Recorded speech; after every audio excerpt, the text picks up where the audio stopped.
Thank you so much. आप social media पे show को लाइक करते हैं, सब्सक्राइब करते हैं, शेयर करते हैं, प्लीज़ कीप डूइंग दैट, उससे हौसला अफजाई होती है। मुझे अक्सर लोग कहते हैं कि तारिक भाई शो के अलावा भी आप वीडियोस बनाएं, जो कि मैं पूरी कोशिश अब करूँगा। एक दो वीडियोस मैंने बनाई भी थी कोविड-19 के ऊपर, आई थिंक लॉन्ग रेजिडेंस पे, लेकिन अब से पूरी कोशिश करूँगा कि मैं रेगुलर इमिग्रेशन कवानीन के ऊपर आपके लिए वीडियोज़ लेके आऊँ। एक छोटी सी मेरी आपसे रिक्वेस्ट है, क्योंकि हमने एक सर्विस मैंने खुद शुरू की है जो कि हमारी टेलीफोन बुकिंग सर्विस है, और आपको पता है कि मेरा मोबाइल नंबर बिल्कुल अवेलेबल होता है अगर कोई मुझसे बात करना चाहे। लेकिन अगर आप कोई केस मुझसे डिस्कस करना चाहते हैं अपना, and you are not my client, तो मैं लोगों से रिक्वेस्ट करता हूँ कि प्लीज़ आप ये ऑनलाइन टेलीफोन बुकिंग सर्विस को यूज़ करें।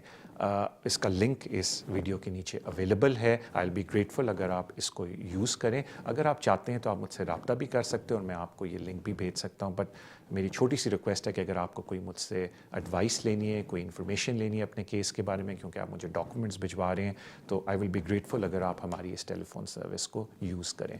उसके अलावा अगर आप मुझसे मिलना चाहते हैं, दैट इज़ वेरी ईजी। मेरे ऑफिस का number is at the bottom of the screen, या मेरा मोबाइल नंबर भी आपके पास अवेलेबल होता है। आप उस पर मुझसे रब्ता करके अपॉइंटमेंट बना सकते हैं। अपना ख्याल रखें। Thank you so much and enjoy the show.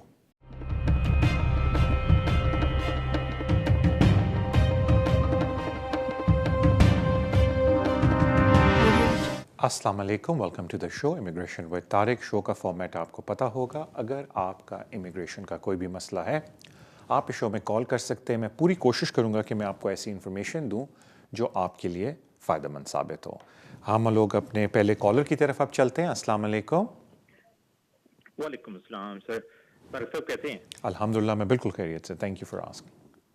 Tariq साहब मुझे ना थोड़ा वर्क परमिट के बारे में पूछना है। मैं नौदर रेस्टोरेंट से बात कर रहा हूँ, लेकिन अभी मैं आप काम पे हूँ, तो मैं घर में जाके अपने टीवी पे आपका देख लूंगा आंसर जो होगा। लेकिन मैं ना अपने एक भांजे को और भतीजे को मंगवाना चाहता हूँ पाकिस्तान से। मैं भी वर्क परमिट पे आया था और मुझे 15 साल हो गए। तो मुझे पाकिस्तान के बारे से पूछना था कि जैसे वो इतने बड़े रेस्टोरेंट पे काम नहीं कर रहे, वो ठीक ठाक रेस्टोरेंट है, होटल है, जैसे नॉर्मल सिटी में होता है, टोपा टेक्सिंग टाइप के सिटी में होता है, वो वहाँ पे काम कर रहे हैं। तो वहाँ से अगर यहाँ से वर्क परमिट तो इश्यू हो जाएगा, अगर वहाँ से क्या सिस्टम है, वहाँ क्या इंटरव्यू वगैरह जो करते हैं एम्बेसी में, क्या इंग्लिश में करेंगे या कि ट्रांसलेटर देंगे, और किस टाइप का वहाँ पे रेस्टोरेंट होना चाहिए, और क्या क्या रिक्वायरमेंट है, आप प्लीज ना मुझे तफसील से बता देना वर्क परमिट के बारे में ना। तो जो भी वहाँ से कोई प्रोसीजर होता है, क्योंकि अभी थोड़ा हमारे पास टाइम है, वहाँ से ले सकते हैं। तो इंशाल्लाह 1-2-3 वीक के बीच में वर्क परमिट इशू हो जाएगा। और वहाँ से जो सिस्टम है कि कोई, क्योंकि पहले वर्क परमिट का सिस्टम चलता था, पता होता था, लेकिन अभी काफी देर के बाद दोबारा चला है ना, तो इसलिए कुछ खास इसके बारे में नॉलेज नहीं है। तो लेकिन मेरे जो भतीजा और भांजा काम करते हैं, वो प्रॉपर काम करते हैं, काफी टाइम से काम कर रहे हैं, और उनकी एज लगभग 30 है, 29-30 के लगभग है। Alright, thank you so much. ठीक है, अगर आपका कोई और सवाल है तो पूछ लें, मैं इसका जवाब अभी दे देता हूँ। नहीं, और तो कोई सवाल नहीं, बस यही है कि एक प्रॉपर तफसील से बता देना प्लीज ना। वहाँ जो इंटरव्यू होगा एम्बेसी में या रेस्टोरेंट में क्या होगा, कैसा टाइप का रेस्टोरेंट होना चाहिए, ये थोड़ा सा तफसील में बता देना। बस मुझे यही क्वेश्चन पूछना था। और मेरा तो अल्हम्दुलिल्लाह, मैं तो, मेरे पास नेशनलिटी है, मुझे तो अपने बारे में तो कुछ पूछना नहीं। तो यही पूछना था, क्योंकि मेरा बहुत इधर का बोन है, तो उसको कुछ नॉलेज नहीं है, वो यहीं से रजिस्टर किया है नॉर्दर आइलैंड से, जो वर्क परमिट इशू करवाएगा। तो वो कह रहा था अगर रिफ्यूज होता है तो हम अपील भी करेंगे, लेकिन वो जो यहाँ से रजिस्टर है वो गोरा है, अपना बंदा कोई है नहीं नॉर्दर आइलैंड में रजिस्टर, तो इसलिए उसको वहाँ का नॉलेज नहीं है पाकिस्तान के बारे में बिल्कुल, कि वहाँ पे क्या सिस्टम होगा। तो आप प्लीज वो पाकिस्तान के बारे में जो भी होगा ना, वो आप प्लीज मुझे बता देना, तो मैं काम के बाद जाके घर में तो अपने टीवी पे आपका प्रोग्राम देख लूंगा। Alright, thank you so much आपकी कॉल का। देखें, एक बात तो आपने दुरुस्त फरमाई है कि थोड़ा सा, बल्कि काफ़ी ज़्यादा मेजर चेंज आया है वर्क परमिट्स के अंदर, बिकॉज़ अब उसको हम स्किल्ड वर्कर वीज़ा बोलते हैं। और जो सबसे बड़ा, जो मैं समझ लेता हूँ मेजर चेंज आया, वो ये आया कि अब आपको लेबर मार्केट टेस्ट नहीं करना। बिकॉज़ सबसे जो बड़ा इशू था टियर 2 वीज़े के अंदर, वो लेबर मार्केट टेस्ट था, कि अगर आप किसी को ओवरसीज़ बुला रहे हैं तो आपको ये प्रूव करना था कि भाई जो लेबर मार्केट टेस्ट है वो इसको मीट करता है। और अब उसको मैं डिटेल में नहीं जाऊंगा कि लेबर मार्केट टेस्ट क्या था, बिकॉज अब लेबर मार्केट टेस्ट एक्सटेंड हो गया, बिल्कुल ख़त्म कर दिया उन्होंने। अब आ जाते हैं जो आपने क्योंकि मुझसे 2 दफ़ा बोला कि जी पाकिस्तान में क्या सिलसिला होगा। तो देखें, पहली बात तो ये, मैं पहले आपको एक बात क्लियर कर दूं कि जो नया सिस्टम आया है स्किल्ड वर्कर वीज़ा का, उसमें समझ लें कि 95% काम यहाँ के एम्प्लॉयर ने करना है। जो सबसे उसमें मेजर काम है कि एम्प्लॉयर ने उनको कॉस्ट इशू करके देना है, और एम्प्लॉयर ने आइडेंटिफाई करना है उस कॉस्ट के अंदर 2 चीज़ों को। एक चीज़ जो बड़ी इंपॉर्टेंट है, उन्होंने आइडेंटिफाई करनी है कि वो कोड कौन सा लगा के दे रहे हैं।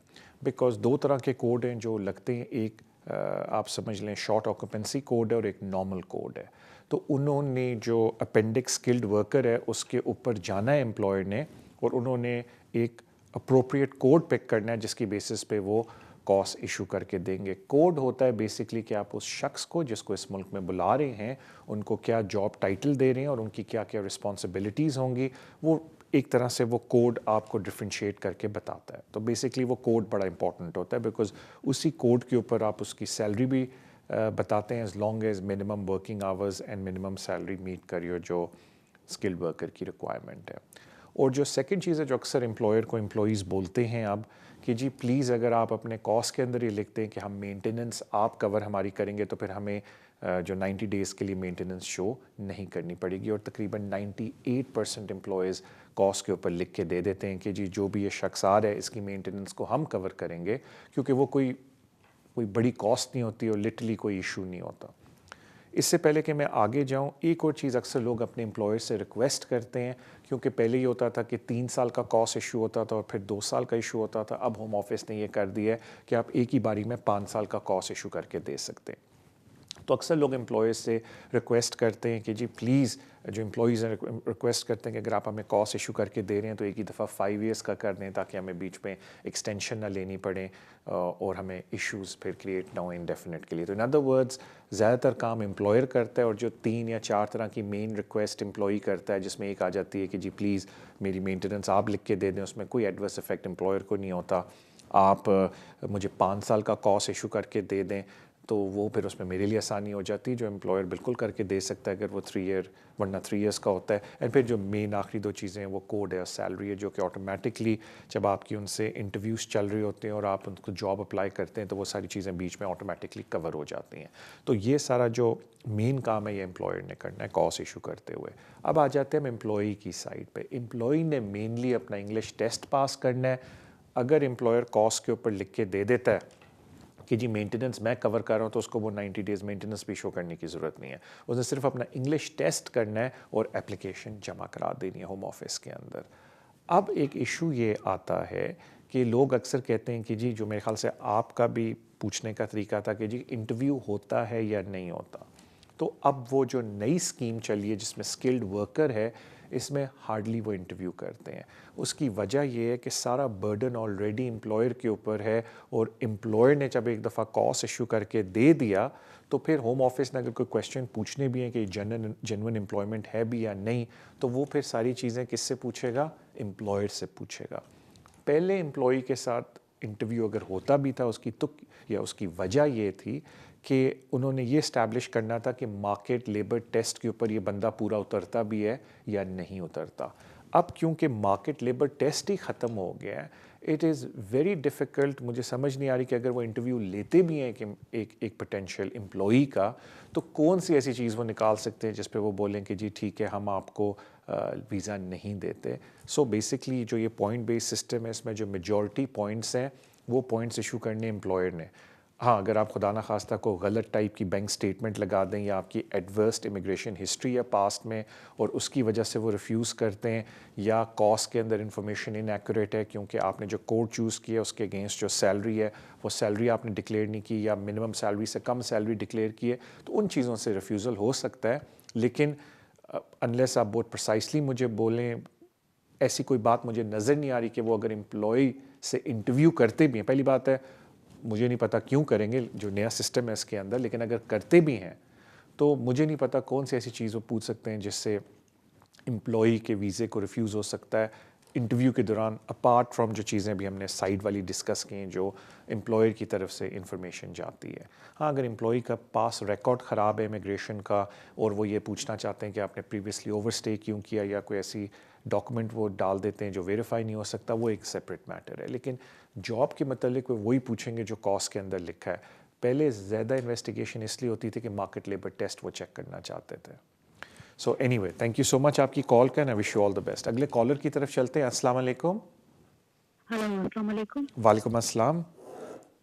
अरे भाई मेरे आपसे 2 सवाल हैं। जी जी पूछें। मेरा लास्ट ईयर 31 दिसंबर को 10 ईयर रूट पे ILR हुआ था। ठीक है। अब मैंने पासपोर्ट अप्लाई करना और नेशनलाइजेशन अप्लाई करनी है, तो मेरा आपसे ये सवाल है कि मैंने कौन से टाइम पे करनी है नेशनलाइजेशन? क्या मैं नवंबर में करूंगी या मुझे टिल दिसंबर जनवरी तक वेट करना पड़ेगा? जी। और पासपोर्ट का क्या टाइम होगा? क्या मैं जनवरी में करूंगी या मैं वो दिसंबर के स्टार्ट में कर सकती हूँ?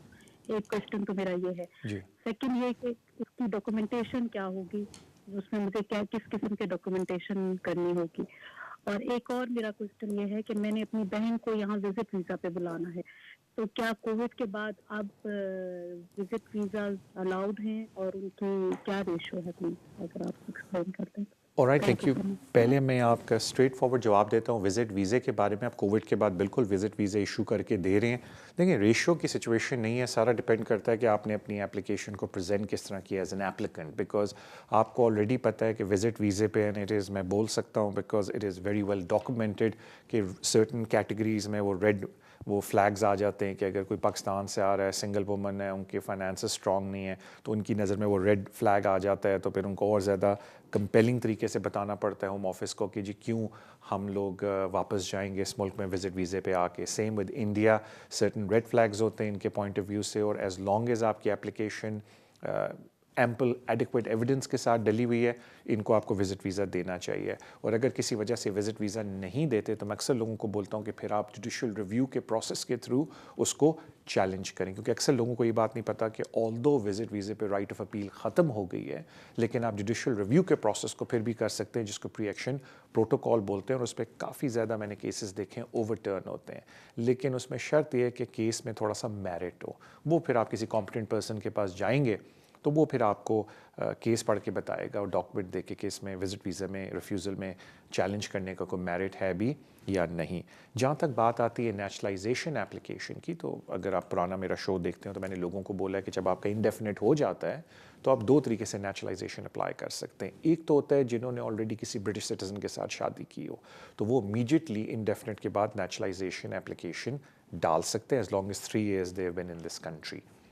उसके अलावा जो दूसरा रूट होता है वो 5 year, हम उसको वैसे बोलते हैं 5 year रूट। उसमें ये होता है कि जिस शख्स की शादी किसी ब्रिटिश सिटीज़न के साथ नहीं हुई they have to wait for exactly 1 year before they can make an application for naturalisation. तो आपका जो इनडेफिनिट लगा है, अगर आप किसी ब्रिटिश सिटीज़न की स्पाउस हैं तो आप इमीडिएटली नेचुरलाइजेशन अप्लाई कर सकती हैं, और अगर आपके स्पाउस ब्रिटिश सिटीज़न नहीं है तो आपको एग्जैक्टली 1 year वेट करना होगा और उसके बाद आप नेचुरलाइजेशन की एप्लीकेशन डाल सकते हो। जहाँ तक डॉक्यूमेंट्स की बात है, जब आप एप्लीकेशन डालेंगे तो एक चेकलिस्ट उसमें से आ जाएगी, लेकिन कोई वो चेकलिस्ट इतनी कॉम्प्लिकेटेड नहीं है। मेनली वो आपके पिछले 5 साल का रिकॉर्ड मांगते हैं यहाँ रहने का, तो वो आपके पास एविडेंस होना चाहिए, और बाकी आपकी BRP IDs होंगी, और बेस्ड ऑन आपने क्या इन्फॉर्मेशन एप्लीकेशन में डाली, दे में ask for your most recent pay slip और इनकम टैक्स डॉक्यूमेंट्स। सो कहने का मतलब है कि कोई इतनी एक्सटेंसिव लिस्ट नहीं है, और 2 रेफरीज की ऑफ कोर्स आपको ज़रूरत पड़ेगी। ओनली जब वो आपको अप्रूव कर देंगे नेचुरलाइजेशन एप्लीकेशन, तो वो आपको लेटर देंगे कि आपने काउंसिल को कांटेक्ट करना है ओथ के लिए, और जब आप काउंसिल में जाके ओथ ले लेंगी और उस दिन वो आपको, या आजकल काउंसिल इमीडिएटली सर्टिफिकेट नहीं देता, 1-2 दिन बाद देता है, तो उस सर्टिफिकेट की बेसिस पे you will become a British citizen, और फिर आपका प्रोसेस शुरू होगा पासपोर्ट का। सो जब तक आप ओथ नहीं लेंगी पासपोर्ट का प्रोसेस नहीं शुरू हो सकता है। मोस्ट लाइकली क्योंकि आपका पहला पासपोर्ट होगा, घबराना नहीं है, होम ऑफिस पहले पासपोर्ट पे लोगों को इंटरव्यू के लिए बुलाता है। It's just a normal process, 5 minute का इंटरव्यू होता है, they just want to see your face, और 1-2 छोटे-छोटे सवाल पूछते हैं, दैट्स डेट, अगर आपकी फ़ाइल उसके लिए पिक हो जाए। सो थैंक यू सो मच आपकी कॉल का, and I wish you all the best. अगले कॉलर की तरफ चलते हैं। अस्सलाम वालेकुम। अस्सलाम वालेकुम तारिक भाई। वालेकुम अस्सलाम। तारिक भाई, सबसे पहले तो मैं आपसे माजरत चाहूंगा कि मैं इससे पहले भी ये 2 दफा सवाल कर चुका हूँ, लेकिन क्योंकि एक बच्ची के फ्यूचर का मसला है इसमें, तो इसलिए मैं बार बार जो है इसको क्लियर करना चाहता हूँ। मैंने शायद आपको याद होगा लास्ट वीक शायद आपसे क्वेश्चन किया था स्टेप डॉटर के मतलब, तो आपने अपने तजर्बे में मशवरा दिया था कि कम से कम आप कोर्ट से जो है वो सोल कस्टडी इसकी आप ले लें, तो वो आपके लिए इजी होगा। तो हमने पाकिस्तान में रब्ता किया है एक दो सोलिसिटर से, उनकी रिक्वायरमेंट, और जो हमारे पास ऑलरेडी वैसे कस्टडी है, वालदा के पास ऑलरेडी उसकी जो है वो क्या बोलते हैं, अल्लाह भला करे उसको, गार्डनशिप लेटर ऑलरेडी उनके पास है। और उसके बाद उन्होंने जो परमिशन लेटर यूके के लिए लिया था उस पर स्पेसिफिक लिखा हुआ है फॉर विजिट पर्पस, और उसके बाद फिर उन्होंने टर्की के लिए लिया था सेम कोर्ट से, तो वो भी उनको वहां से मिल गया था कोर्ट से। उसके फादर ने जाके खुद भी वो कंसर्न लेटर वगैरह भी दे दिया था। लेकिन अब मैं, क्योंकि हम लोग यहाँ स्पाउस वीजे के लिए यहाँ पे अप्लाई करना है, तो मुझे सिर्फ वहाँ के वकील ने ये हमसे पूछा था कि आप हमें स्पेसिफिक फिगर बता दें, वो वर्ड्स बता दें जो आप लिखवाना चाहते हैं, क्योंकि ऑलरेडी कस्टडी तो माँ के पास है।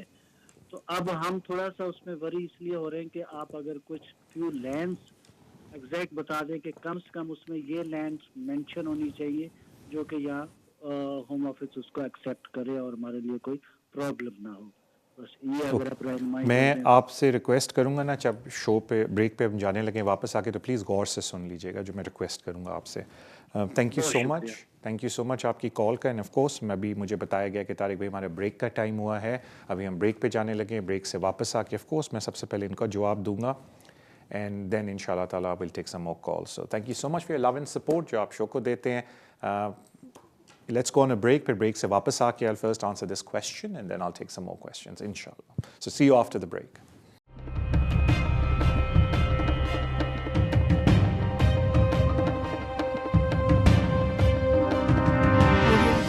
वेस्ट लंदन सोलिसिटर्स, अगर आपका कोई भी कानूनी मसला हो आप हमें कांटेक्ट कर सकते हैं। हम स्पेशलाइज करते हैं in the areas of immigration, asylum and nationality issues, business rate disputes, housing benefit and tax credit issues. हमारी टीम रेजिडेंशियल कन्वेंसिंग भी करती है और हम सिविल लिटिगेशन डिस्प्यूट्स को भी हैंडल करते हैं। अगर आपका कोई भी कानूनी मसला है तो आप हमसे आज ही राब्ता कीजिए on 0208 571 1001. Our website is westlondonsolicitors.com. West London Solicitors, working with you.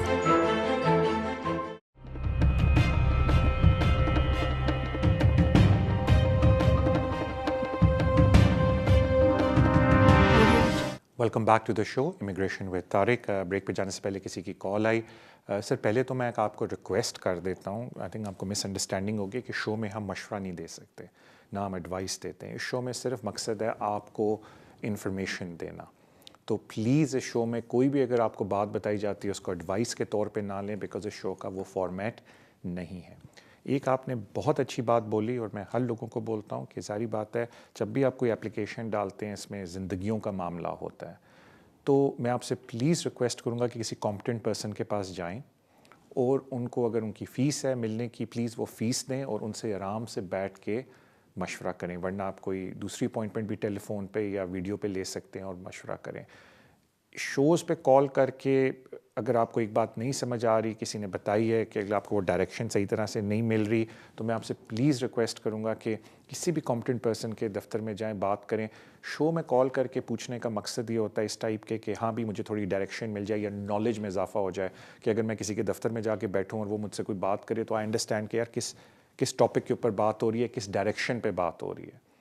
तो इट्स वेरी इंपॉर्टेंट कि अगर आप समझते हैं कि आपके पास कस्टडी पेपर हैं तो किसी कॉम्पिटेंट पर्सन के पास जाएं, उन सारे पेपरों को दिखाएं, 5 मिनट में वो पेपर पढ़ के बता देंगे कि आपके पास बच्चे की सोल कस्टडी है या नहीं है। It is not that complicated. Please आपने सिर्फ अगर आप बोलते ना कि हाँ जी हमारे पास बच्चे की कस्टडी है या हमारे पास बच्चे की लीगल गार्डियनशिप है और बच्चे को कहीं भी ले जा सकते हैं, आपने सिर्फ वो पेपर दिखाना है और जो शख्स जो ये दिन रात काम करता है उसने वो पेपर पढ़ के आपको 5-6 मिनट में बता देना है आया is this paper good enough या ये पेपर गुड इनफ नहीं है। पहली बात। ایک ایشو ہے کہ کیوں بچے کی پرمیشن تھی ٹرکی جانے کے لیے، اگر سول کسٹڈی ہے تو پھر ٹرکی جانے کے لیے ان کو پرمیشن کی ضرورت نہیں ہے فادر سے. تو اٹ از ویری امپورٹنٹ کہ بھائی ٹرکی کے لیے کیوں ضرورت پڑی. ہاں کبھی کبھی یہ ہوتا ہے کہ ٹرکش گورنمنٹ بولتی ہے کہ اگر ماں ادھر آ گئی اور ساتھ بچی آ رہی ہے تو بایولوجیکل فادر سے پرمیشن چاہیے، لیکن اگر آپ کے پاس پراپر گارڈین شپ کے پیپر ہیں تو پھر پرمیشن کی ضرورت نہیں ہوتی، کہ اس میں کلیئرلی لکھا ہوتا ہے کہ کوئی رسپانسبلٹی نہیں ہے فادر کی اس بچی کے اوپر، تو پھر اس طرح کے ڈاکومنٹ کی ضرورت نہیں پڑتی. تو وہ ایک آئی تھنک میں نے آپ کو لاسٹ ٹائم بھی سمجھانے کی کوشش کی تھی کہ اگر ماں کے پاس سول کسٹڈی اور جو گارڈین شپ پیپر ہے اس سے مطمئن ہے آپ بھی، تو پھر ٹرکش اتھارٹی کو بھی فادر کی ریٹن پرمیشن کی ضرورت نہیں ہونی چاہیے تھی کہ جی بچی ٹرکی جا کے رہ سکتی ہے. لیکن میں ریپیٹ کر کے آپ کو بول رہا ہوں، کسی بھی کمپٹنٹ پرسن کے پاس جائیں اور اس بندے کو اپنا وہ گارڈین شپ کا لیٹر یا جو بھی آپ کے پاس ہے دکھا دیں، وہ 5-10 منٹ سے اوپر نہیں لگائیں گے بتانے کے لیے از دس گڈ انف یا نہیں. اور آپ نے ایک اور ریکویسٹ کی کہ جی آپ نے پاکستان میں سرٹن لائرس کو انگیج کیا اور وہ آپ سے کہہ رہے ہیں کہ اچھا جی ہمیں آپ کوئی ایسا ڈاکومنٹ انگلینڈ سے منگوا دیں جو بتائے کہ کون سی اس میں ورڈنگ یوز کرنی ہے. تو سر سب سے پہلے تو ان لائرس کو فائر کر دیں جی، بیکاز اگر ان کو یہ نہیں پتا کہ آپ کس چیز کے لیے مانگ رہے، دیٹ مینس ان کا کوئی نالج نہیں ہے اس فیلڈ کے اندر، تو پلیز پھر آپ ان سے یہ کام نہ کریں. یہ وہی بات ہے، آپ ٹھیک ہے ڈاکٹر کے پاس جا رہے ہیں لیکن جو آنکھوں کا ڈاکٹر ہے اس سے آپ اپنی ٹانگ کا علاج کروا رہے ہیں. تو کہنے کا مطلب ڈاکٹر وہ بھی ہے، لیکن اگر وہ لائرز ہوں گے ٹھیک ہے پاکستان میں، لیکن اگر وہ امیگریشن کے ایکسپرٹ نہیں ہے یا وہ یو کے اندر امیگریشن کے قوانین کو ڈیل نہیں کرتے رہے، تو پھر بہتر ہے آپ ان سے کام نہ کریں. آپ کسی ایسے لا فرم میں پاکستان میں جائیں جو آلریڈی ان چیزوں کو ڈیل کرتے ہوں، یعنی کہ انہوں نے کیسز کیے ہوں جس میں ایک ماں نے جس کے پاس بچے کی کسٹڈی ہے، وہ انگلینڈ یا امریکہ بچے کو لے کے جا رہی ہیں اور وہ اس بات کو دیکھ رہے ہیں کہ بھئی یہ جو کسٹڈی کا ڈاکومنٹ ہے یہ ایڈیکویٹ ہے یا نہیں، اور اگر نہیں ہے تو کون سی اپلیکیشن کورٹ میں ڈالنی ہے، فیملی کورٹ کے اندر اس ڈاکومنٹ کو پراپر ایشو کروانے کے لیے. تو پلیز اگر کوئی آپ کو پاکستان میں پوچھ رہا ہے کہ جی ہمیں پتہ نہیں کون سی اپلیکیشن ڈالنی ہے، تو میرے خیال سے آپ ان کو بالکل انگیج نہ کریں. میں آپ کو فری میں بتا رہا ہوں، ڈونٹ تھنک اٹس ایڈوائس، ایک انفارمیشن ہے. بیکاز ظاہری بات ہے اگر آپ کسی ڈاکٹر کے پاس جاتے ہیں جی میری ٹانگ خراب ہے آپریشن کر سکتے ہیں، اور وہ کہتا ہے جی میں نے تو کبھی اس چیز کو دیکھا ہی نہیں ہے، تو ساری بات آپ پھر اس سے اپنا آپریشن نہیں کروائیں گے. تو دیٹ از دا ریکویسٹ. لیکن I can wish you sir all the best. اور پلیز آپ کسی ایڈوکیٹ پر کیا کہتے ہیں ہمیں کمپٹنٹ پرسن کے پاس جا کے پلیز ایک دفعہ اپنی بات کو آرام سے دہرا لیں اور وہ آپ کو پراپر طریقے سے پھر مشورہ دے دیں گے. تھینک یو سو مچ آپ کی کال کا. اگلے کالر کی طرف چلتے ہیں. السلام علیکم. وعلیکم السلام. جی اپنا سوال پوچھ لیں اور ٹی وی پہ میں جواب دے دیتا ہوں. جی بالکل سر. میرا کوشچن ایکچولی یہ ہے کہ میں یہاں یو کے میں آلموسٹ 7 ایئرس سے ہوں اسٹوڈنٹ ویزا پر. جی. اور میں پی ایچ ڈی کی اسٹوڈنٹ ہوں. میں نے یہاں ابھی 1 ایئر کی ایکسٹینشن ہوئی ہے پی ایچ ڈی کے لیے. سو بیسیکلی میرے پاس ابھی 1 سال کا ویزا ہے. تو اب میرے جو فیانسی ہیں وہ پاکستان میں ہے، تو میں انہیں یہاں ڈیپینڈنٹ ویزا پر لے کر آنا چاہتی ہوں آفٹر میرج. تو پلیز آپ مجھے بتا دیجیے کہ اسٹوڈنٹ ویزا فنش ہونے سے پہلے شادی کر کے میں یہاں لے آئیں، یا جب میں اپنی پی ایچ ڈی کمپلیٹ کر کے پی ایس ڈبلیو اپلائی کروں گی، اس کے بعد مجھے پی ایچ ڈی کے بعد 3 سال کا پی ایس ڈبلیو ملے گا، تو تب میں شادی کر کے انہیں لے کر آؤں. تو کون سی پاسبلٹی زیادہ بیسٹ ہے پلیز بتا دیجیے. اور اس میں کون سے ڈاکیومنٹس ریکوائرڈ ہوں گے؟ مینس کہ ابھی تو میں پارٹ ٹائم ورک کر رہی ہوں ایز اے اسٹوڈنٹ، تو میری کوئی سیلری یا کچھ ایسی ریکوائرمنٹ ہے یا کوئی اور ڈاکیومنٹ، تو پلیز مجھے اس کے بارے میں بتا دیجیے.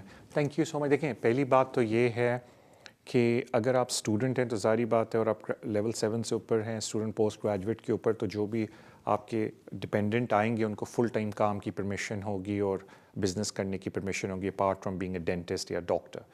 تو آپ کے لیے اچھا یہ ہے کہ اگر آپ شادی کریں کنگریچولیشنز، آپ ان کو جتنا جلدی ہے بلا لیں. بیکاز اچھی بات یہ ہے کہ he is allowed to work full time, تو پھر لیٹ بلانے کی کوئی فائدہ نہیں ہے اور آپ کی کوئی ایسی ریکوائرمنٹ بھی نہیں ہے اسٹوڈنٹ کے اوپر اپارٹ فرام مینٹیننس کے ان کو کوئی ایشو ہوگا اپلائی کرنے میں.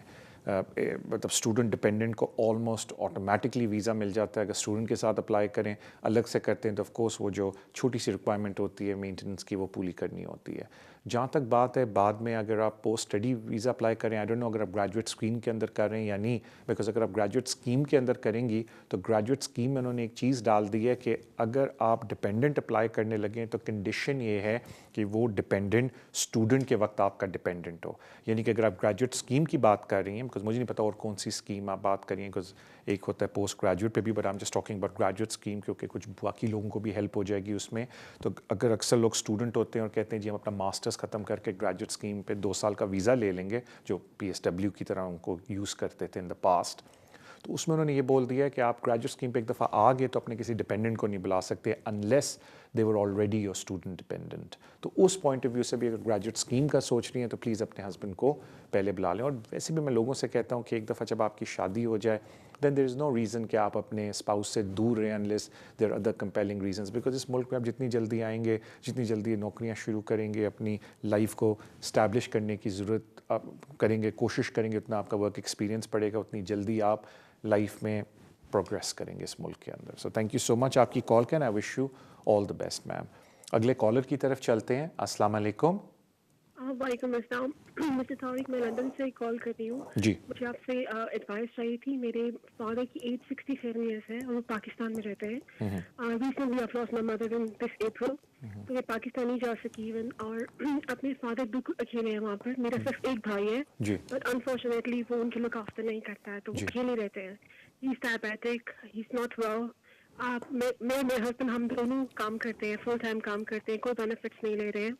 We are citizens since 2014 और हमारा nearly 3 years old बेबी है। आप प्लीज़ मुझे गाइड करेंगे कि मैं कैसे अपने फादर की हेल्प कर सकती हूँ। मैं चाहती हूँ कि वो एज ए डिपेंडेंट मेरे पास यहाँ पर आ जाए, और अगर वो आ जाते हैं तो उनके पास क्या राइट्स होंगे, और मुझे उनको यहाँ लाने के लिए क्या डॉक्यूमेंट्स चाहिए होंगे, और क्या ये इजी जर्नी होगा। तो प्लीज़ आप मेरी हेल्प करते हैं इसमें। Alright, thank you. देखिए पहली बात ma'am, I just have to clarify कि हम लोग इस शो में एडवाइस नहीं दे सकते, तो my apologies, it just haves to be information. अगर आपको एडवाइस चाहिए, need to go to a competent person, उनके दफ्तर में जाएं या उनको ऑनलाइन टेलीफोन अपॉइंटमेंट बुक कर लें, then they can give you advice. इस शो के अंदर we can only give you information. So let me give you some information. वो होता ये है कि कुछ लोगों को ये था 2012 तक कानून, 12 तक कानून ये था कि जी if they over 65 and they are financially dependent upon you, तो आप अपने पेरेंट्स को इधर बुला सकते थे। वो कानून अब ख़त्म हो गया। There is a new law now, और उस लॉ में बेसिकली 4 की रिक्वायरमेंट्स हैं। देखने में दैट लुक्स वेरी सिंपल, लेकिन 1-2 रिक्वायरमेंट्स उनकी थोड़ी टफ हैं, लेकिन we'll come to that letter. सो पहले मैं आपको फंडामेंटली बता देता हूँ कि ये कौन कौन सी रिक्वायरमेंट्स हैं कानून की, if you are thinking of calling your elderly dependents. इसमें एक बात मैं अर्ज़ कर दूं कि जो वीज़ा मिलता है वो आपको इनडेफिनेट लीव टू एंटर मिलता है, जो कि ऑटोमेटिकली जब आप इधर आते हैं तो इनडेफिनेट लीव टू रिमेन हो जाता है। In other words, the person जो इस वीज़े पे आता है उनको इनडेफिनेट लीव टू एंटर मिलता है। 2.5 साल के वीज़े नहीं मिलते, और उनको 5 या 10 साल बाद सेटलमेंट नहीं मिलती, उनको इमीडिएटली सेटलमेंट मिलती है when they enter into the country. तो फिर सारी बात है NHS रिसोर्स एंड सारा कुछ इज़ अवेलेबल टू दैम। अब आ जाते हैं जो की रिक्वायरमेंट्स हैं। जो सबसे पहली फंडामेंटल रिक्वायरमेंट है इस वीज़े की, वो ये है कि जो एप्लीकेंट है they can not perform the day to day task. अब डे टू डे टास्क अगर आप देखते हैं टेक्निकली किनको हम कहते हैं, is your personal hygiene, medication and food and clothing. ये 4 फंडामेंटल चीज़ें होती हैं जो एक शख्स अपने दिन के अंदर करता है। Personal hygiene, taking medication, changing clothes, उसमें पर्सनल हाइजीन में टेकिंग क्लोथ्स और ये सारा आ जाता है, एंड मेडिकेशन। तो अगर वो अपने day to day task perform नहीं कर सकते because of either is ill health, age, कोई मेंटल या फिजिकल डिसेबिलिटी, तो एज अ स्टार्टिंग पॉइंट ये क्राइटेरिया मीट होता है। एविडेंस के तौर पे होम ऑफिस ये कहता है कि आप अपने डॉक्टर से, ज़ाहिर बात है if the applicant is in Pakistan, वो पाकिस्तान से अपने डॉक्टर से रिपोर्ट पेश करेगा। If he is in America, America कह रहे हैं, if he is in India, he is in Bangladesh, तो वहाँ के जो भी डॉक्टर हैं तो वो रिपोर्ट देंगे, और रिपोर्ट में वो लिखेंगे इन सारी बातों को कि जी इन मेडिकल रीजंस की वजह से the person is unable to perform their day to day task. तो वो मेडिकल रिपोर्ट आपको चाहिए। कोई एक्सटेंसिव डिटेल रिपोर्ट नहीं चाहिए, मेनली चाहिए कि जी इनकी डायग्नोसिस क्या है और क्यों ये डे टू डे टास्क अपने परफॉर्म नहीं कर सकते। Between ill health, mental physical illness या डिसेबिलिटी या एज का कोई फैक्टर है, उनको वो लिस्ट आउट करने अपने मेडिकल ओपिनियन के तहत डॉक्टर को। ये पहली रिक्वायरमेंट की रिक्वायरमेंट हो गई। सेकंड कि अगर कोई और फैमिली मेम्बर है, how why they are not willing to help him और why the help is not available, वो उन फैमिली मेम्बर की तरफ से स्टेटमेंट लगेगी। जिस तरह आपने बोला मेरा एक भाई है डायबिटिक है, then he will give that reason. कुछ लोगों के और फैमिली मेम्बर्स एक्सटेंडेड होते हैं, बट दे वो have their own family to look after, और वो इस वजह से पेरेंट की वो देखभाल नहीं कर सकते, तो but they have to give affidavit to that effect. Third requirement Pakistan की हम बात करते हैं, बिकॉज ये फ्रॉम पाकिस्तान, वैसे भी हर कंट्री पे ये अप्लाई होता है कि वाई नॉट आपको कोई और अरेंजमेंट इस तरह की मिल सके। तो वो बड़ा आसान है। पाकिस्तान में there is no such old homes, और अगर हैं भी उनकी ये कैपेसिटी नहीं है कि वो इस लेवल के ऊपर किसी भी बंदे को सपोर्ट कर सकें, तो वो फिर अगर आप एक दो केयर होम से बात कर लें and then they can give you letter कि जो लेवल की केयर आपको ज़रूरत है। सारी बात है डॉक्टर लिख के देता है कि किस लेवल की केयर की ज़रूरत है and what sort of care plan they should be अपने रिपोर्ट के अंदर। तो वो जब आप केयर प्लान शेयर करते हैं इन थर्ड पार्टी, ये जो प्राइवेट हैं, आप समझ लें ओल्ड होम, अगर वो कहें कि नहीं जी हम इस केयर प्लान को फॉलो नहीं कर सकते, तो फिर वो आपको एक क्लॉज पूरा हो जाता है कि क्यों कोई और अल्टरनेटिव अरेंजमेंट नहीं हो सकती। One of the other reason, जो मेन रीज़न लोग देते हैं कि भाई ये जो लोग थर्ड पार्टी आप समझ लें हॉस्पिस या इस टाइप की जगह पे होते हैं, they not are relatives, my father और mother would not be comfortable in लोगों के साथ, एंड दैट इज़ समथिंग जो डॉक्टर भी लिख सकता है अपनी ओपिनियन के अंदर। फिर ये हो जाता है कि आपकी जो बेसिक रिक्वायरमेंट्स ये पूरी हो जाती हैं फ्रॉम द होम कंट्री। इस तरफ जहाँ आप स्पॉन्सर हैं, आपको अपनी फाइनेंशियल इंफॉर्मेशन देनी होती है and what the home office is looking for कि you can adequately maintain your applicant. उसमें एडिक्वेट मेंटेनेंस में आता है कि आप बेनिफिट्स नहीं ले रहे हैं। और आखिरी रिक्वायरमेंट होती है अकोमोडेशन की, जिसके लिए आप होम इंस्पेक्शन रिपोर्ट दे सकते हैं। तो बेसिकली ये एक आप समझ लें 5 थिंग्स का सर्कल होता है और आप एप्लीकेशन डाल सकते हैं। एक चीज़ मैं लोगों को बोलता हूँ इस एप्लीकेशन के अंदर कि अगर हम एविडेंस को देखें होम ऑफिस की पॉलिसी को, तो मेरी नज़र में तो हर एक का लगना चाहिए, because the evidence is so straight forward. ये देखने में आया है कि बहुत सारे रिफ्यूज़ल होते हैं इस एप्लीकेशन के ऊपर। तो मैं लोगों को अक्सर ये बात बोलता हूँ जो ये वाली एप्लीकेशन डालने लगे हैं कि आपने घबराना नहीं है। एज लॉन्ग एज आप एविडेंस होम ऑफिस की पॉलिसी की रिक्वायरमेंट के हिसाब से पेश करके दे रहे हैं, देन स्टिक टू इट। और अगर होम ऑफिस किसी वजह से रिफ्यूज़ भी करता है, then get ready for the appeal, because इसके ऊपर आपको राइट ऑफ अपील मिलती है। और फिर आप कोर्ट में जाते हैं और फिर जज के आगे अपने केस को प्रेजेंट कर सकते हैं। ऑफ कोर्स अगर आपका केस मेरिटेबल है, आर्ग्यूबल है, there is a good chance कि आपकी अपील अलाउ हो जाएगी, but there is no rule कि हर हाल में अलाउ होगी। It all depend on a subjective matter, case by case. So thank you so much आपकी कॉल का, and I wish you all the best अगर आप डिसाइड करते हैं अपने फादर की एप्लीकेशन के लिए for indefinite leave to enter. अगले कॉलर की तरफ चलते हैं। अस्सलाम वालेकुम। वालेकुम अस्सलाम।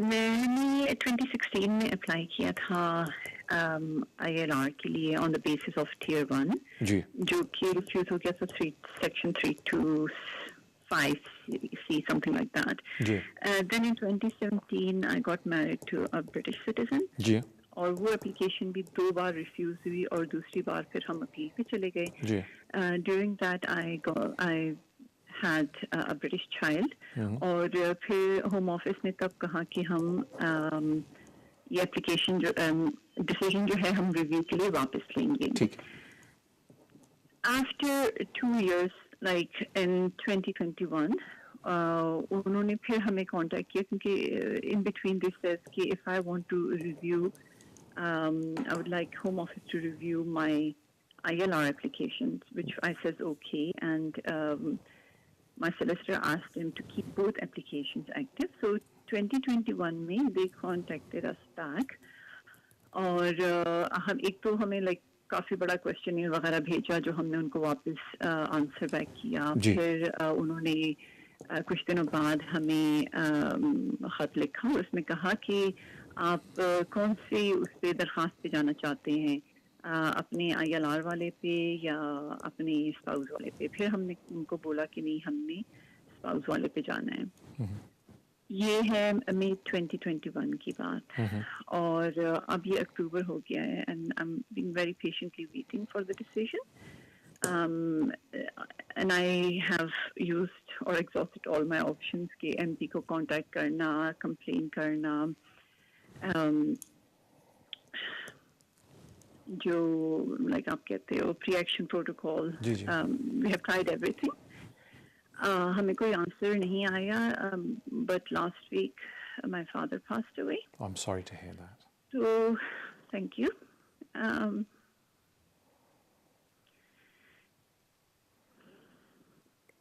I'm very sorry. Now, I don't know. No, I can understand. अगर आप I can understand कि आपको क्या फील हो रहा है.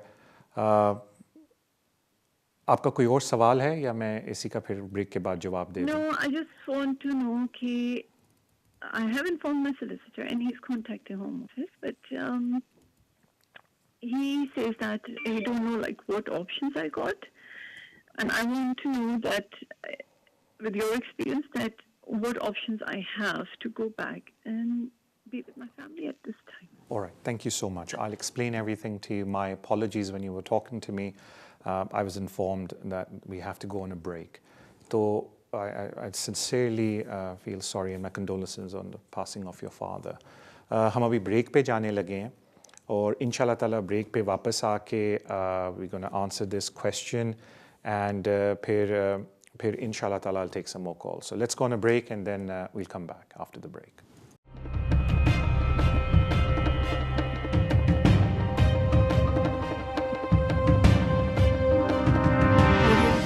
वेस्ट लंदन सोलिसिटर्स, अगर आपका कोई भी कानूनी मसला हो आप हमें कांटेक्ट कर सकते हैं. हम स्पेशलाइज करते हैं in the areas of immigration, asylum and nationality issues, business rate disputes, housing benefit and tax credit issues. हमारी टीम रेजिडेंशियल कन्वेंसिंग भी करती है और हम सिविल लिटिगेशन डिस्प्यूट्स को भी हैंडल करते हैं. अगर आपका कोई भी कानूनी मसला है तो आप हमसे आज ही राब्ता कीजिए on 0208 571 1001. Our website is westlondonsolicitors.com. West London Solicitors, working with you.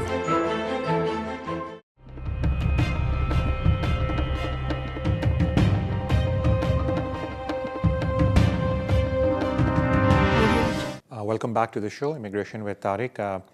आप break पे जाने से पहले call I and the lady had said कि she's been waiting for a very long time अपनी application के लिए, and her father passed away, and obviously these are the times where you want to be with your family. And I think एक बात मैं आपको बता दूं कि this is the price we pay living abroad, away from the family. I don't think it has got anything to do with, अगर मेरे साथ भी हो चुका है कि आप ब्रिटिश सिटीजन भी हों तो कभी कभी आप टाइमली मैनर पे फैमिली के पास नहीं पहुंच सकते if somebody is expired due to circumstances out of your control. In your situation it's slightly different because your application is pending. We can only pass our condolences and pray for your family. I'll go through the options with you, quite frankly. Option number one is you have tried the complaints procedure. You've tried to go to the MP, because in the past, before COVID, if you'd gone to the MP likhta tha and things used to happen quickly.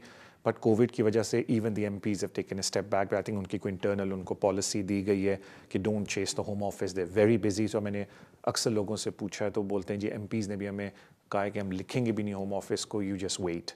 So I don't know अगर आपके MP ने लिखा भी है, that's very kind of him or her. लेकिन ज़्यादातर MPs तो मेरे clients को कह रहे हैं we're not going to even engage with you in writing to the Home Office for expediting your application because it's COVID era or post-COVID era. So that thing is exhausted. एक option आपके पास है कि उस application को आप वहीं रहने दें और आप प्रीमियम सर्विस पे नई एप्लीकेशन डाल दें. ज़ाहिर बात है that would involve a lot of cost because premium service पे आपने ऑलमोस्ट 34-3500 पाउंड दोबारा देना है.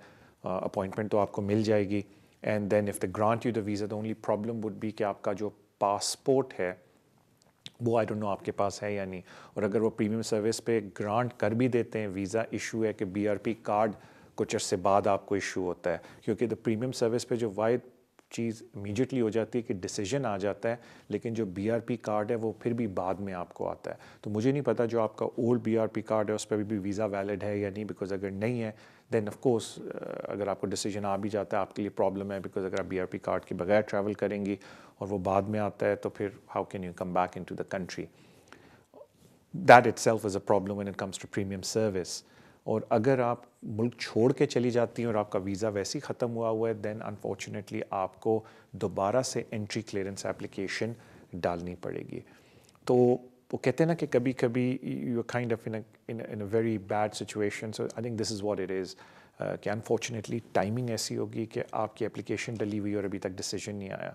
जो बाकी ऑप्शंस आपके पास अवेलेबल हैं, ऑफ कोर्स एक तो बड़ा एक्सपेंसिव ऑप्शन है ये प्रीमियम सर्विस का, लेकिन I don't think that's gonna resolve your problem अगर पासपोर्ट आपके पास नहीं, बिकॉज BRP कार्ड फिर भी थोड़े टाइम बाद मिलता है. तो आई थिंक आप पेशेंटली वेट करें and please try to email the home office again and request them कि जी इस सिचुएशन की वजह से आई वुड प्रेफर कि अगर मेरा वीज़ा जल्दी इशू करके दे दें. अनफॉर्चुनेटली होम ऑफिस ने कोई ऐसी हॉट लाइन नहीं बनाई हुई जिस पे इस तरह की चीज़ों को वो कंसिडर करें. So you kind of, up in the air on this. So I do apologize, but I want to be honest with you and tell you कि please patiently wait करें. हाँ, premium service अगर आपने apply करनी है कर दें, but again you'll still have to wait for the BRP card. लेकिन इतना time नहीं लगाते premium पे, but still you'll have to wait for it. So again, my sincere condolences to you on the loss of your father. Allah Ta'ala आपको सब्र दे. अगले caller की तरफ चलते हैं. अस्सलाम वालेकुम. अस्सलामुअलैकुम तारिक भाई मेरा तो क्वेश्चन बिल्कुल तकरीबन ऐसा ही है. वालेकुम अस्सलाम. जैसे कि भी मोहतरमा ने पूछा था आपसे, मेरा भी इस तरह ही है. मैंने अपना फैमिली वीज़ा अप्लाई किया था 17 मार्च को, तो अभी नियरली 17 को मेरे 7 मंथ्स हो जाएंगे. और मेरे वालिद साहब 2 महीने पहले उधर टॉयलेट में पाकिस्तान में गिर गए थे, जिसकी वजह से उनकी बैक बोन जो है वो फ्रैक्चर होगी. मैंने सारे एविडेंस भी एमपी को दिए. एमपी से मेरी बात हुई थी, उन्होंने मुझे एप्लीकेशन का मुझे बना के मैंने सब कुछ बना के भी दे दिया. उसके बाद एमपी ने आगे उनको लेटर लिखा था, और लेटर लिखने के बाद उन्होंने एमपी को जो वापस आंसर किया था उसके अंदर उन्होंने मेंशन किया था कि आप एविडेंस हमें भी सेंड करें. मैंने उनको वो एविडेंस भी सेंड कर दिए. मेरी 4 दफ़ा होम ऑफिस में पर्सनली खुद बात हुई है. उन्होंने मुझे टिकट नंबर भी दिए, टिकट नंबर इशू किया. एवरी टाइम जब मैं बात करता हूँ मुझे 72 आवर्स का स्लॉट दे देते हैं कि 72 आवर्स बाद आप दोबारा से हमसे बात कर लें. मैंने दोबारा बात करता हूँ तो वो फिर सेम यही कहते हैं कि हमने आपका एक्सेलरेटर कुछ कर दिया है, तो वो फिर भी कोई आंसर नहीं आता. फिर मैं अपने लॉयर से भी पूछता हूँ, कहता है मैंने भी ईमेल्स किए, उसका कोई आंसर नहीं आता. दरअसल बेसिकली मेरे कल भाई की शादी है और मैंने वहाँ पे भी जाना था, लेकिन मैंने अपनी फैमिली जो है मेरी ब्रिटिश है, मेरे 2 बच्चे हैं तो वो भी ब्रिटिश ही हैं, तो वो लोग चले गए पाकिस्तान, पर मैं स्टिल यहाँ पर वेट ही कर रहा था. तो अब इसका मैं क्या कर सकता हूँ, कुछ कोई एडवाइस कर सकते हैं? यार सॉरी, मैं एडवाइस तो नहीं कर सकता, माय अपॉलॉजीज. हम लोगों का ये फॉर्मेट नहीं है एडवाइस करने का. Okay, thank you so much आपकी कॉल का. देखिए सर, मैं बिल्कुल भी कलर कोड नहीं करना चाहता इस बात को, ताकि कोई मिसअंडरस्टैंडिंग ना हो. सब्र के अलावा आप कुछ भी नहीं कर सकते. I will be honest. जब आप एप्लीकेशन डालते हैं ना, यू इन दैट वॉइड जहाँ आपको भी पता है आप कुछ नहीं हो सकता और अब हम लोगों ने सिर्फ बैठ के वेट करना है. ये ज़रूर मैं लोगों को बोलता हूँ कि अगर आपके कोई ट्रैवल के प्लान्स हैं और स्पेशली सेटलमेंट एप्लीकेशन है तो प्लीज़ प्रीमियम सर्विस ले लें. तो वो फिर आपको पता होता है कि जल्दी जल्दी मेरा डिसीजन आ जाएगा. ऑफ कोर्स थोड़ी एक्सपेंसिव है, but that's the best way. उसके अलावा अगर होम ऑफिस की इंटेंशन भी है ना कि वो आपसे एविडेंस मांग रहे हैं, they want to do it quickly, issue सिर्फ ये आ जाता है कि होम ऑफिस का डिपार्टमेंट बहुत बड़ा है. वो एक रिक्वेस्ट इधर जाती है, उधर से उधर जाती है. अब पता नहीं वो कितनी जल्दी फिर आगे से देखी जाए, बिकॉज हर डिपार्टमेंट का अपना वर्कलोड है. तो मैं गलत बात नहीं लोगों से करना चाहता. सब्र के अलावा आप कुछ भी नहीं कर सकते. फॉर एग्जांपल कोई मुझे कहता है, तारिक भाई आपने एक ज़माने में कहा था कि जी फाइनेंशियल अम्बुड्समैन पे जाके हम कंप्लेन कर सकते हैं. तो आप अम्बुड्समैन में डायरेक्टली जा नहीं सकते, पहले आपको कंप्लेन करनी पड़ेगी होम ऑफिस को. उनका अपना लॉ में लिखा है जी 20 डे वेटिंग पीरियड है. क्या पता उस वक्त तक वैसे ही डिसीजन आ जाए. तो कहने का मतलब है कि अगर आप चाहते हैं थिंग्स फास्ट हो तो प्रीमियम सर्विस. उसके अलावा अल्लाह ना करे कि किसी के साथ ये हो, क्योंकि प्लान तो कोई नहीं करता ना कि कोई प्रॉब्लम हो जाएगी फैमिली में, लेकिन आप समझ लें कि वो जो पीरियड होता है एप्लीकेशन का, दैट इज़ द टाइम जो आप सबसे ज़्यादा वनरेबल होते हैं. और अगर खुदा ना खास्ता उस पीरियड में कुछ आपकी लाइफ के अंदर ऐसी चीज़ हो जाए तो यकीन करें स्वाय सब्र के आप कुछ भी नहीं कर सकते. And that is the fact of the matter. तो आई डू अपोलोजाइज, बट मैं वही बात बोली ना कि this is one of the price you पे living in these foreign countries जहाँ आपके पास nationality नहीं है. Let's be honest, and this is the price you pay. बहुत ज़्यादा और भी आप price pay करते हैं, but let's say कि this is one of the price जो आपको pay करनी पड़ती है कि अगर खुदा न खास्ता कहीं ऐसी ज़रूरत आपकी पड़ जाती है फैमिली में, आप नहीं पहुँच सकते अगर आप उस वाले vulnerable phase में जहाँ आप अपनी application की extensions करवा रहे हैं. That's the fact of life in this country. So I do apologize, और मैं दिल से दुआ करता हूँ जिन लोगों को पहली तो आप पे ऐसी कोई नौबत ना आए, लेकिन अगर आए, I hope you come out of it with strong heart. Thank you so much आपकी कॉल का. अगले कॉलर की तरफ चलते हैं. अस्सलाम वालेकुम. वालेकुम सलाम. जी सर. तारिक साहब, सर अस्सलाम वालेकुम. मैं सफदर अली शाह बोल रहा हूँ. जी वालेकुम अस्सलाम. I'm almost 88 year old. For the last 50 years, I have been coming to England on visit visa. जी sir. And now, presently, lately I have got 10-year multiple visa. Yes sir. And almost, half of it I have used it, and it still remain 4 years, more. जी. on that visa, 10 years. जी. And I'm thinking if there is chances I can stay here, I can get PR here, something according to some new laws which are coming, some good news are coming. Can you suggest anything for me? Thank you. I can get here, settled and I get PR, permanent residence. All right. Thank you so much, sir. First of all, sir, as you are well aware, because you have had this visa you've been traveling on this visa for about 6 years. So you're well aware that on a visit visa, when you come on any trip, the intention is that you leave after 180 days. And when you leave after 180 days, then you come back and the cycle starts all over again. Now, in terms of switching into a visa, unfortunately, on a visit visa, there is no switching allowed. So in other words, if you're here on a visit visa and you want to switch to any sort of visa, apart from a human rights application, you're not allowed to switch. I mean, I know in the past when there were the lockdown during COVID, the Home Office had put out a policy that if you're traveling to a country which is in the red zone, you don't have to travel to that country. You can make an application within this country. So I've had people who are here on a visit visa, they switched to a student visa. I've had people here on a visit visa who switched on a spouse visa, because at that time the Home Office allowed this sort of switching.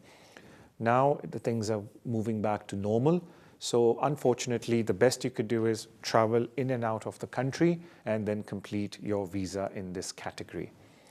Unless tomorrow the law changes, then obviously, because it seems like you're a learned person, you would be keeping an eye out on immigration news. I'm pretty sure you'll find out if the law changes tomorrow, which would allow you to switch your visit visa to some sort of a residency visa. But at the moment, there is no such law available. One thing, sir, I would say to you before I take another call is when you complete your 10 years, so you've been coming and going out for 10 years, please go to a competent person and have a chat with them. The reason I'm saying this is there was a very recent Court of Appeal case on long residence. The person relied on the first period, which was a visit visa period. So the person came in on a visit visa, went back, came back within 6 months, and then they had other sort of visas. And they relied on the fact that the visit visa period should be counted in my long residence. And the Court of Appeal judge, the higher court judge accepted it. And he said, yes, the visit visa can be added onto the long residence period, but there was a lot of conditions attached to it. So what I don't want to get your hopes up by saying, oh, just because you've been coming, going, we can add those period for your 10-year long residence period. No, that's not what I'm saying. All I'm saying is that that was a very interesting case law, and I think there'll be more cases coming through on those bases, and we'll see what happens. But you are still in a very young age, meaning on the visa age. You've been here, coming here and going over only for 6 years, and I think you mentioned you have another 4 years to go. So I don't want to get your hopes up, but I think this traveling is good for you, because for the time being, this is the best action you can take, because there's no other visa category you could switch to being here on a visit visa, unless you go back home and seek entry clearance on some other kind of visa. Thank you so much, sir, आपकी call का, for your love and support जो आप social media पे show को देते हैं, और thank you so much अब आप कॉल करते हैं, बिकॉज मैं भी सोच रहा था 2 कॉलों के बारे में जिन्होंने जिक्र किया कि एक की फादर की डेथ होगी, दोनों की. माई डीपेस्ट कंडोलेंसेज. आई थिंक जो भी सुन रहा होगा वो भी ये बोलता है, बिकॉज हम सारे अपनी फैमिली को बहुत लव करते हैं, और अक्सर चीज़ें होती हैं बैक होम और हम इधर होते हैं, तो चाहे आप कोई भी हैं, फील होती हैं ये चीज़ें. So I can only forward my supporter. I think जो भी सुन रहा होगा वो भी आप लोगों को दुआएं दे रहा होगा. सो थिंक अबाउट दिस कि आपके पास बहुत आज दवाएं आई हैं. अपना ख्याल रखें, and please look after your self. इंशाल्लाह ताला आपसे मुलाकात अब अगले हफ्ते होगी. मेरी तरफ से अल्लाह हाफिज़.